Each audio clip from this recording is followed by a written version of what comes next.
గాల్వన్ లోయలో భారత సైనికులపై దాడి తర్వాత చైనాపై వరుసగా ఆంక్షలు దులిపిస్తూ వస్తుంది కేంద్రం. ఇప్పుడు తాజాగా మరో నిర్ణయం తీసుకుంది. ఇది కేవలం చైనాకే కాదు, మన సరిహద్దులో ఉన్న చుట్టుపక్కల దేశాలకు కూడా కాస్త ఘాటుగానే ఉంటుంది. ఇప్పటి వరకు దేశంలో విస్తృతంగా ప్రభుత్వ కాంట్రాక్టులు పొంది భారీగా అర్థిస్తున్న చైనా కంపెనీలకు చెక్ పెడుతూ కేంద్రం నిర్ణయం తీసుకుంది. యాపిల్ నిషేధం, విదేశీ ప్రత్యక్ష పెట్టుబడుల రద్దుతో ఇబ్బందులు ఎదుర్కొంటున్న చైనా కంపెనీలకు ఇప్పుడు మరో షాక్.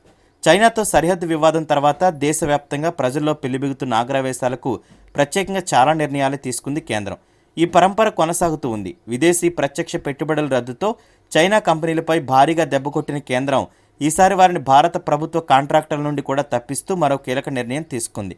అయితే నేరుగా చైనా కంపెనీలకు అవకాశం లేదని చెప్పకుండా భారత్తో సరిహద్దు పంచుకుంటున్న దేశాలకు చెందిన కంపెనీలకు సైతం భారతీయ కాంట్రాక్టుల నుంచి తప్పిస్తున్నట్లు కేంద్రం ఒక నోట్ను విడుదల చేసింది.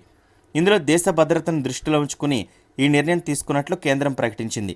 దీంతో ఇది చైనాని ఉద్దేశించి తీసుకున్న నిర్ణయమని అర్థమవుతుంది. ఇక తాజాగా కొత్త రూల్స్ ఇవే.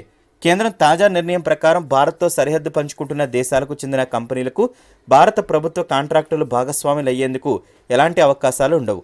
ఇక ఇతర దేశాల కంపెనీలు మాత్రం యథావిధిగా అవకాశాలు ఉంటాయి. ఇక అలాగే భారత ప్రభుత్వం కంపెనీలో పెట్టుబడులకు కూడా అవకాశం ఉండబోదని కేంద్రం తేల్చి చెప్పింది. సబ్ కాంట్రాక్టులకు కూడా ఈ నిబంధనలు వర్తిస్తాయని కేంద్రం వెల్లడించింది. ఇప్పటికే భారత ప్రభుత్వ సంస్థలో వివిధ కాంట్రాక్టులు చేపట్టిన పొరుగు దేశాల సంస్థకు మాత్రం తాజా ఉత్తర్వులను మినహాయింపు ఇచ్చారు. చైనాతో పాటు వంతపాడుతున్న దేశాలు కూడా షాకే అని చెప్పాలి. కేంద్రం ప్రకటన చూసినట్లయితే ఆ దేశానికి సహకరిస్తున్న పాకిస్తాన్, నేపాల్, బంగ్లాదేశ్పై కూడా ఈ ప్రభావం పడినట్లు తెలిసింది. నేపాల్, బంగ్లాదేశ్ సంగతి ఎలా ఉన్నా ఈ ఆంక్షలు ఖచ్చితంగా చైనా, పాకిస్తాన్పై పడతాయని కేంద్రం అంచనా వేస్తుంది. ఇక బంగ్లాదేశ్ను చూసి చూడనట్లు వదిలేసిన నేపాల్పై మనం కన్ను ఎప్పుడూ ఉంటూనే ఉంటుంది. ఇకపై ఈ దేశాలకు చెందిన సంస్థలు ఏదీ కూడా భారత ప్రాజెక్టులో పెట్టుబడులు పెట్టడం కానీ భాగస్వామ్యం కానీ జరగకుండా కేంద్రం ఆంక్షల ప్రభావం చూపబోతోంది. ఇక ఇది కాస్త పక్కన పెడితే ఇప్పుడు చైనాకు మరో కొత్త శత్రువు కూడా పుట్టుకొచ్చింది. చైనాను తరిమి కొట్టడానికి సిద్ధంగా ఉంది ఆ దేశం. చైనా వ్యవహారం ఇప్పుడు ప్రపంచవ్యాప్తంగా హాట్ టాపిక్గా మారిపోయింది. ప్రతి ఒక్క దేశంతో కూడా చైనా సరికొత్త వివాదానికి తెరలేపుతోంది. అన్ని దేశాలతో యుద్ధ వాతావరణాన్ని సృష్టిస్తోంది. చైనా విస్తరణవాదం ప్రస్తుతం చైనాకి ముప్పు తెచ్చేలా కనిపిస్తుందని చైనాకే తెలియడం లేదు. మిగతా అందరికీ అర్థమైపోయింది. దేశం ఏదైనా సరే కనిపించని భూభాగం వల్ల నాదే అంటూ చైనా దురాక్రమణకు పాల్పడుతున్న నేపథ్యంలో అన్ని దేశాలు క్రమక్రమంగా ఒక్కటైపోతున్నాయి. రోజురోజుకు చైనాకు శత్రు దేశాల సంఖ్య పెరిగిపోతూ ఉంది. ఇప్పటికే చైనాకు పలు దేశాలు వార్నింగ్ కూడా ఇచ్చాయి. విషయానికి వస్తే చైనా యుద్ధంకు తీవ్ర ఇబ్బందులు ఎదురవుతున్నాయి. మొన్నటికి మన జపాన్ సముద్ర జలాలు తమవంటూ చెప్పగా బుద్ధి చెప్పేందుకు భారీ సంఖ్యలో యుద్ధ నౌకలను రంగంలోకి దింపింది జపాన్. ఇక మరోవైపు ఫిలిప్పీన్స్ వైపు వెళ్లిన అక్కడ కూడా యుద్ధ నౌకలతో వార్నింగ్ ఇచ్చారు. ఇక తైవాన్ వైపు వెళ్లేందుకు ప్రయత్నించిన చైనాకు హెచ్చరికలు జారీ చేశారు.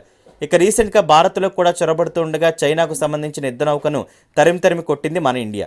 వరుసగా చైనాకు వివిధ దేశాల సైన్యాల నుంచి హెచ్చరికలు వస్తూనే ఉన్నాయి. ఇప్పుడు తాజాగా మరో దేశం కూడా చేరిపోయింది. ఆస్ట్రేలియా యుద్ధ నౌకలు ప్రస్తుతం చైనాకు బుద్ధి చెప్పేందుకు సిద్ధమయ్యాయి. పిల్స్ దగ్గర ఉన్న యుద్ధ నౌక దగ్గరికి చైనా యుద్ధ నౌక వచ్చిన సమయంలో ఆస్ట్రేలియా యుద్ధ నౌక ఏకంగా ఆయుధాలను ఎక్కుపెట్టి వార్నింగ్ ఇచ్చింది. ఇలా చైనా విస్తరణవాదం ఏకంగా చైనాకి రానున్న రోజుల్లో ముప్పు తెచ్చిపెట్టేలా కనిపిస్తుంది.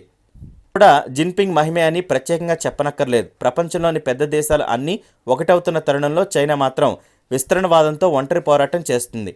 రానున్న రోజుల్లో నాతో పాటే ప్రపంచం కూడా అంతమవ్వాలని దిశగా జిన్పింగ్ ఆలోచిస్తున్నాడేమో అనిపిస్తుంది.